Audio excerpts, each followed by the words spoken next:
Assalamualaikum warahmatullahi wabarakatuh. Perkenalkan, nama saya Lukas Wijaksena dengan NIM 802021 Kali ini saya akan menjelaskan materi tentang fundamental cloud architecture.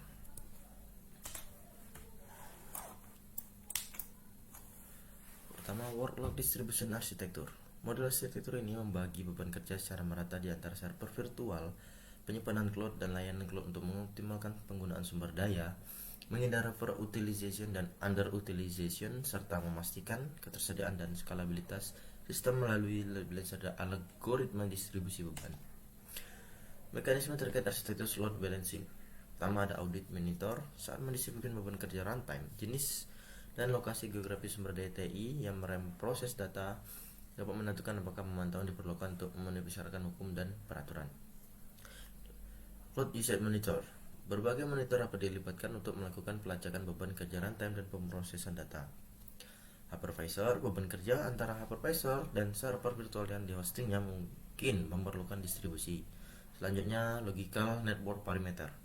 Parameter jaringan logis mengisolasi batas jaringan konsumen cloud terkait dengan bagaimana dan di mana beban kerja didistribusikan. Resource cluster, sumber daya TI yang dikelompokkan dalam metode aktif atau aktif umumnya digunakan untuk mendukung keseimbangan beban kerja antara node cluster yang berbeda. Selanjutnya, resource replication. Mekanisme ini dapat menghasilkan contoh baru sumber daya TI tervirtualisasi sebagai respon terhadap permintaan distribusi beban kerja runtime.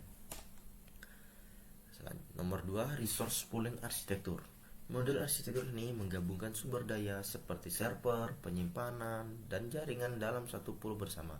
Tujuannya adalah alokasi sumber daya yang dinamis sesuai permintaan, meningkatkan fleksibilitas dan efisiensi serta memudahkan pengelolaan kapasitas. Mekanisme dalam resource pooling arsitektur. Audit monitor. Mekanisme ini memantau penggunaan pengumpulan sumber daya untuk memastikan kepatuhan terhadap persyaratan privasi dan peraturan, terutama ketika kumpulan berisi perangkat penyimpanan cloud atau data yang dimuat ke dalam memori. Closed usage monitor. Berbagai monitor penggunaan cloud terlibat dalam pelacakan dan sinkronisasi runtime yang diperlukan oleh kumpulan sumber daya TI dan sistem manajemen yang mendasarinya. Selanjutnya, hypervisor. Mekanisme hypervisor bertanggung jawab untuk menyediakan server virtual dengan akses ke kumpulan sumber daya selain menghosting server virtual dan terkadang kumpulan sumber daya itu tersendiri. Selanjutnya ada logical network parameter. Parameter jaringan logis digunakan untuk mengatur dan mengisolasi kumpulan sumber daya secara logis. Selanjutnya ada pay per use monitor. Monitor bayar per penggunaan, mengumpulkan informasi penggunaan dan penagihan tentang bagaimana masing-masing konsumen cloud dialokasikan dan menggunakan sumber daya TI dari berbagai kumpulan. Selanjutnya, sistem administrasi jarak jauh. Mekanisme ini biasanya digunakan untuk berinteraksi dengan sistem dan program back-end untuk menyediakan fitur administrasi kumpulan sumber daya melalui portal front-end. Selanjutnya ada sistem manajemen sumber daya. Mekanisme sistem sumber daya memasok konsumen cloud dengan alat dan opsi manajemen izin untuk mengelola kumpulan sumber daya. Selanjutnya, replikasi sumber daya. Mekanisme ini digunakan untuk menghasilkan contoh baru sumber daya TI untuk kumpulan sumber daya. Baik, selanjutnya nomor 3, dynamic scalability arsitektur. Model arsitektur ini menggunakan sistem kondisi penskalaan yang memicu alokasi dinamis sumber daya TI dari kumpulan berdasarkan ambang batas beban kerja. Pendengar, penskalaan otomatis mengatur kapan sumber daya tambang perlu ditambahkan untuk pemrosesan beban kerja. Ya, di sini ada penskalaan horizontal dinamis. Instansi sumber daya TI diskalakan scale out and scale in untuk menangani beban kerja yang berfluktuasi. Pemroses penskalaan otomatis memantau permintaan dan memberi sinyal replikasi sumber daya untuk memulai duplikasi sumber daya TI sesuai persyaratan dan izin. Selanjutnya, penskalaan vertikal dinamis. Instansi sumber daya TI diskalakan scale up and down saat ada kebutuhan untuk menyesuaikan kapasitas pemrosesan dari satu sumber daya TI. Misalnya server virtual yang sedang kelebihan beban dapat menekan memorinya secara dinamis atau mungkin menambahkan inti pemrosesan. Selanjutnya, relokasi dinamis. Sumber daya TI dipindahkan ke host dengan kapasitas lebih besar. Misalnya database mungkin perlu dipindahkan dari perangkat penyimpanan SAN tape base dengan kapasitas 1:0 4 GB per detik ke perangkat penyimpanan SAN disk base lain dengan kapasitas 1:0 8 GB per detik. Mekanisme dynamic scalability arsitektur. Di sini ada cloud usage monitor. Monitor penggunaan cloud khusus dapat melacak penggunaan runtime sebagai respon terhadap fluktuasi dinamis yang disebabkan oleh arsitektur ini. Hypervisor dipanggil oleh sistem skalabilitas dinamis untuk membuat atau menghapus instance server virtual untuk diskalakan sendiri. Selanjutnya ada pay per use monitor. Monitor bayar per penggunaan digunakan untuk mengumpulkan informasi biaya penggunaan sebagai respon terhadap perskalan sumber daya TI. Selanjutnya 4. Elastic Resource Capacity Architecture. Model IT ini memungkinkan penambahan atau pengurangan kapasitas sumber daya secara otomatis berdasarkan kebutuhan pengguna. Tujuannya adalah untuk memastikan skalabilitas dan efisien biaya dengan menyesuaikan kapasitas sumber daya secara dinamis sesuai permintaan. Mekanisme Elastic Resource Capacity Architecture. Di sini ada Cloud Usage Monitor. Monitor penggunaan cloud khusus mengumpulkan informasi penggunaan sumber daya pada sumber daya sebelumnya, selama, dan setelah penskalaan untuk membantu menentukan ambang batas kapasitas pemrosesan server virtual di masa mendatang. Selanjutnya, resource replication digunakan oleh model arsitektur ini untuk menghasilkan instance baru dari sumber daya TI yang diskalakan. Selanjutnya ada pay per use monitor. Bertanggung jawab untuk mengumpulkan informasi biaya penggunaan sumber daya karena berfluktuasi dengan penyediaan elastis. Baik, selanjutnya nomor 5, Service Load Balancing Arsitektur. Model arsitektur IT menggunakan load balancer untuk mendistribusikan beban kerja secara merata di antara berbagai layanan atau server. Tujuannya adalah untuk meningkatkan kinerja dan ketersediaan layanan dengan menghindari overloading pada satu titik dan memastikan setiap permintaan ditangani secara efisien. Model ini merupakan variasi arsitektur distribusi beban kerja yang dirancang khusus untuk skala layanan cloud. Layanan cloud redundant dibuat dan dipadukan dengan sistem load balancing untuk mendistribusikan beban kerja secara dinamis. Layanan cloud duplikat dikelompokkan dalam kumpulan sumber daya, sementara penyimbang beban dapat berupa komponen eksternal atau bawaan yang memungkinkan server host menyimbangkan beban kerja sendiri. Baik, di sini ada mekanisme Elastic Service Load Balancing Arsitektur.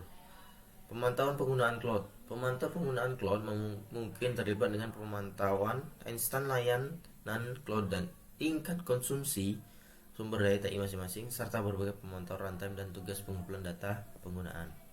Resource cluster, grup cluster aktif-aktif tergabung dalam arsitektur ini untuk membantu menyimbangkan beban kerja di berbagai anggota cluster. Replikasi sumber daya. Mekanisme replikasi sumber daya digunakan untuk menghasilkan implementasi layanan cloud untuk mendukung persyaratan penyimbangan beban. Baik. Selanjutnya nomor 6, Cloud Bursting Arsitektur. Arsitektur penskalaan fleksibel ini memungkinkan konsumen cloud untuk menggunakan sumber daya TI berbasis cloud hanya saat permintaan meningkat. Berdasarkan pendengar skala otomatis dan mekanisme replikasi, arsitektur cloud bursting menskalakan sumber daya dengan meledakkan ke cloud ketika ambang batas kapasitas tercapai. Fungsi cloud bursting arsitektur. Pertama, mengalihkan beban kerja. Secara otomatis memindahkan beban kerja dari infrastruktur lokal ke cloud saat permintaan melebihi kapasitas lokal. Yang kedua, memanfaatkan sumber daya eksternal. Memungkinkan aplikasi untuk menggunakan sumber daya tambahan dari cloud tanpa mengganggu operasi lokal. Selanjutnya, skalabilitas dinamis. Menyediakan kapasitas tambahan yang dapat diakses secara dinamis sesuai kebutuhan tanpa perlu menambah infrastruktur fisik lokal. Selanjutnya, manfaat cloud bursting arsitektur. Pertama, ketersediaan tinggi. Memastikan aplikasi tetap berjalan lancar dan tersedia meskipun terjadi lonjakan permintaan yang tiba-tiba. Efisiensi baik. Mengurangi biaya infrastruktur lokal dengan hanya menggunakan sumber daya cloud saat diperlukan, menghindari investasi besar dalam hardware. 2. Menyediakan fleksibilitas untuk menyesuaikan kapasitas sumber daya real time sehingga dapat merespon perubahan kebutuhan bisnis dengan cepat. 3.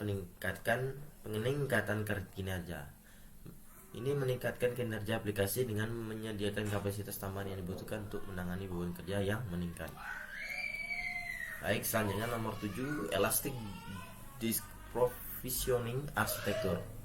Arsitektur modular memungkinkan penambahan dan pengurangan kapasitas penyimpanan disk secara otomatis berdasarkan kebutuhan. Tujuannya adalah untuk mengoptimalkan penggunaan penyimpanan dan mengurangi biaya dengan menyesuaikan kapasitas disk sesuai dengan permintaan saat ini. Mekanisme Elastic Disk Provisioning Architecture.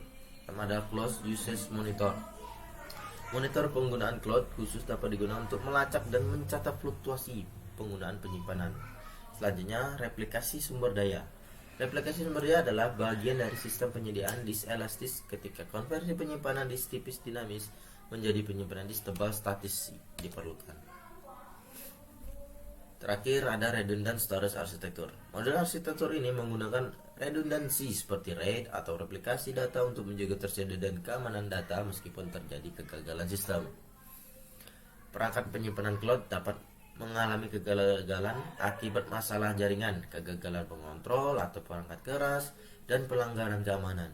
Keandalan yang terganggu bisa berdampak pada semua layanan, aplikasi, dan infrastruktur di cloud yang bergantung pada perangkat tersebut. Sini ada LUN logik atau logical unit number adalah drive logis mewakili partisi dari drive disk.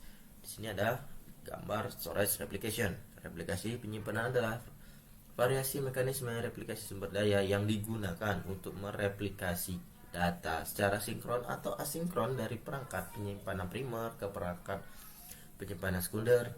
Ini dapat digunakan untuk mereplikasi bagian dari seluruh LUN. Selanjutnya ada storage service gateway. Di sini ada gateway. Layanan penyimpanan adalah komponen bertindak sebagai termometer eksternal ke layanan penyimpanan cloud dan mampu secara otomatis mengalihkan permintaan konsumen cloud setiap kali lokasi data yang diminta berubah. Arsitektur penyimpanan redundan menggunakan perangkat cloud duplikat sebagai sistem failover yang menyinkronkan data dengan perangkat utama untuk memastikan ketersediaan data jika terjadi kegagalan. Penyedia cloud menggunakan perangkat penyimpanan dengan array ganda dan mengontrol untuk meningkatkan redundansi. Mereka menempatkan perangkat sekunder di lokasi berbeda untuk penyimbangan cloud dan pemulihan bencana, serta memungkinkan penyewa koneksi jaringan dari pihak ketiga untuk replikasi data. Penyedia cloud dapat menempatkan perangkat penyimpanan sekunder di wilayah geografis berbeda dari perangkat utama untuk alasan ekonomi, tetapi ini bisa menimbulkan masalah hukum untuk beberapa data. Lokasi penyimpanan sekunder mempengaruhi protokol dan metode sinkronisasi karena beberapa protokol transportasi replikasi memiliki batasan jarak. Baik, terima kasih untuk penjelasan terhadap materi ini. Saya Adil Wicaksena. Terima kasih telah menonton dan semoga dengan materi ini sedikit paham. Saya undur diri.